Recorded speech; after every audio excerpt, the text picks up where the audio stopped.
Okay, this is a video about making a table of contents. Now, I've got to tell you a couple things about this. First, I am in Paris, having a wonderful time. Yesterday I was in Peru. A few days before I was in Angola. I made a laundry mat that also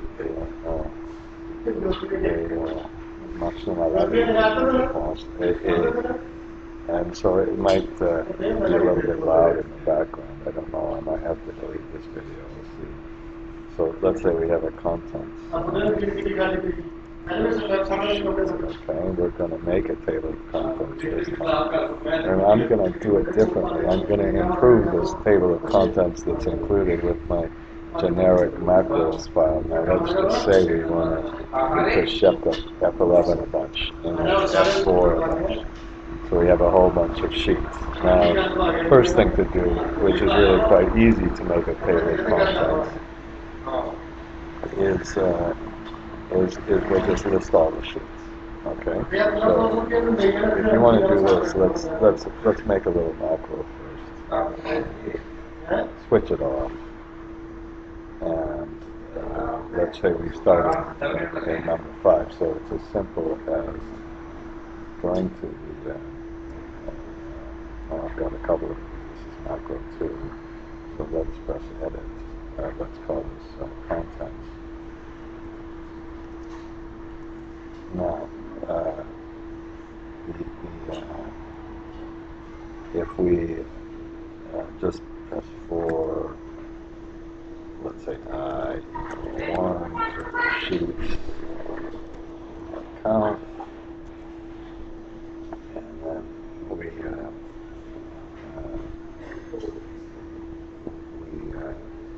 say we can make I guess put in an array. Let's put sheet name of the sheet.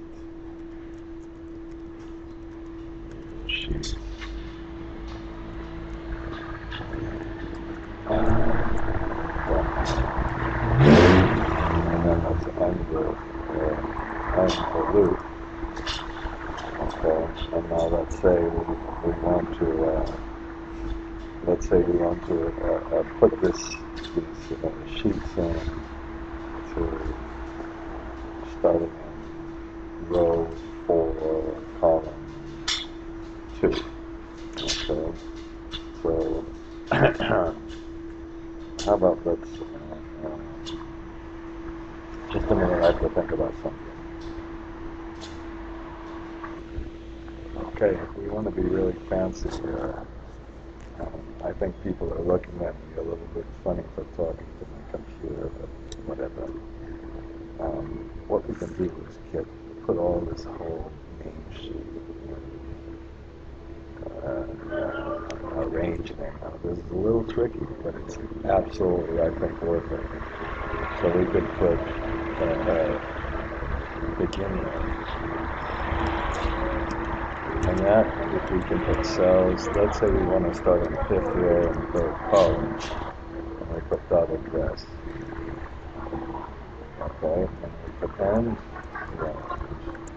and we put cells. Let's start in 5 plus sheets dot counts, and then put it in comma 3 dot address. What that will do is, if we want to put them up right now, message blocks, and look at our begin range and end range, we can do that. So I think we have to put and sign here, okay? And it says we went from C5 to C21. Okay, now if we want to get fancy, we just put range name.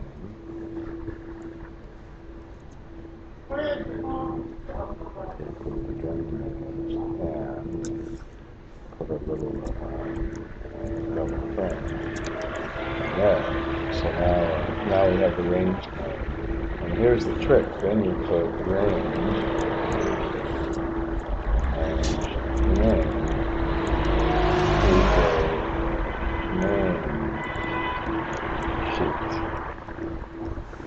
Okay, and let's run this. And then what it did is it made the first one. That's good. And I could say I made the mistake on purpose, but of course I didn't. When you do this, I'm going to be used to it, you need to put a two-dimension array in. So you put comma 1, and now you can see that it worked, but we'll do it again. So now if we press this, it goes, it lists all the sheet names, okay? There would be an easier way to do that. You could have just done another loop and put it around, but I think this method is much faster. Now what you could even do is put 2 in, and then we could put this as the second name, and our first one is just going to be our counter there, okay? So we just put a counter there. Let's just allow me to practice this a little bit, and then we'll go and do this one, number 4. Okay, and just run it. Okay, now what the hard part now is what if I just want to click on this and I want it to go to that sheet. The way I did this before is I'm going to insert. I first click on a button, and let's go to the top, and let's go to insert and find the great hyperlink. Okay, where's the hyperlink? Just a minute.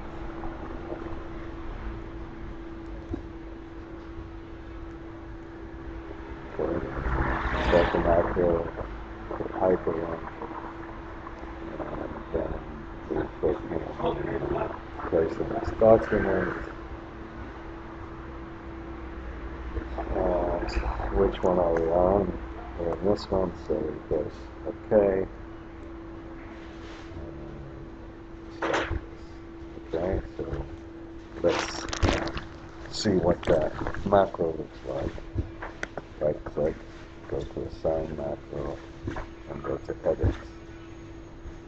Okay, and we have After Sheet,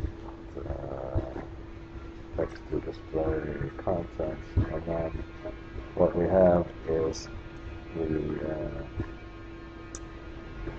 put this, so I'm going to move this into this. And then what we can do is put for I equals 1, so sheets, .const, right, and then we put next I, and this time this contents A1, we just have to replace that with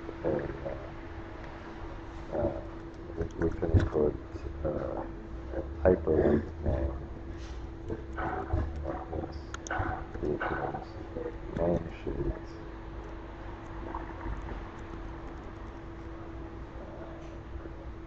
and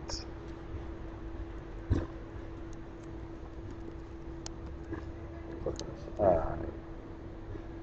and then we need to put the little thing on the A1, and then all we have to do is replace this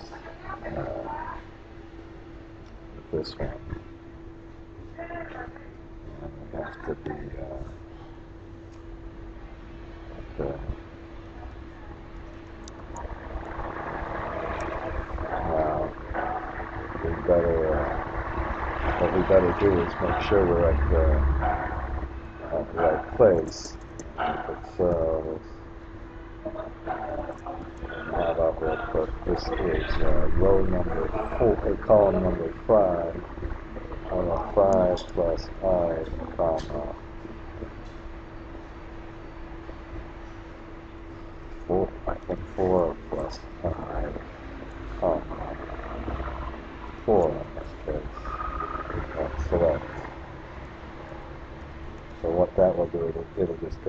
turn it on. So that, and I haven't done this in years, so I strongly suspect it won't work, but I'm going to save the file first and then run it.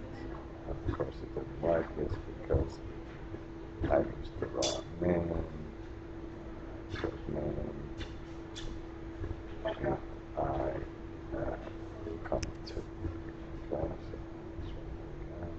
Okay, so it almost worked, it kind of. Okay.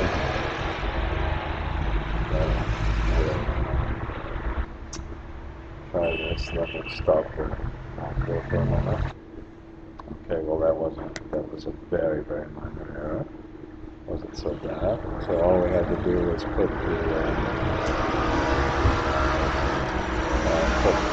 the name sheet here instead of contents. Now, just to show you how this works, we didn't need all of this crap, but I still think it was worth showing it to you.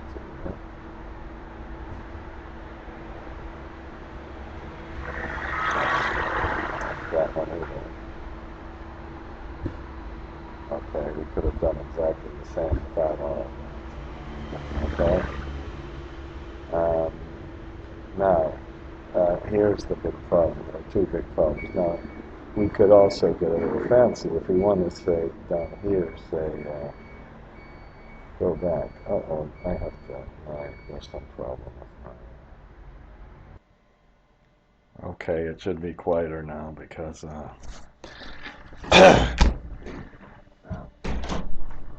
out of the laundry room, but I'm opening my window. It's such a nice day. Now, it could be the case, now I can't quite do this. If I go to another sheet and want to go back to the table of contents, what we could do is press something like on key, application, excuse me, on key, and let's put Control Z, capital Z, Shift Control Z, and then we put something like go back, and that's another macro. What we would do down here, we don't need these macros anymore, do we? Okay, we would put sub, go back, and to make it a little fancy, we put application dot status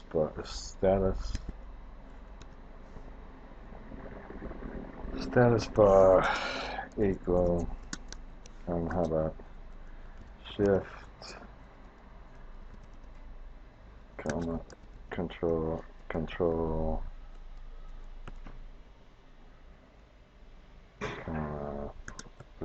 Z to go back, and then we simply put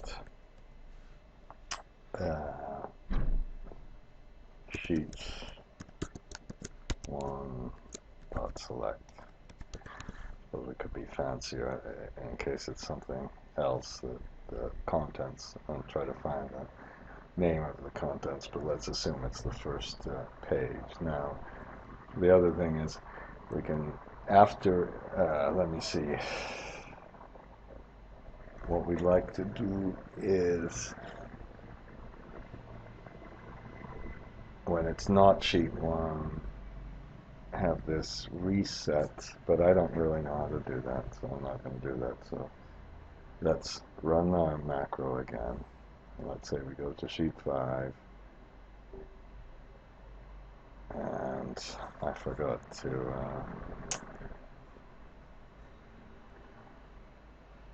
I did it in the wrong place. We did the thing in the wrong place. Maybe this will work. Hang on. So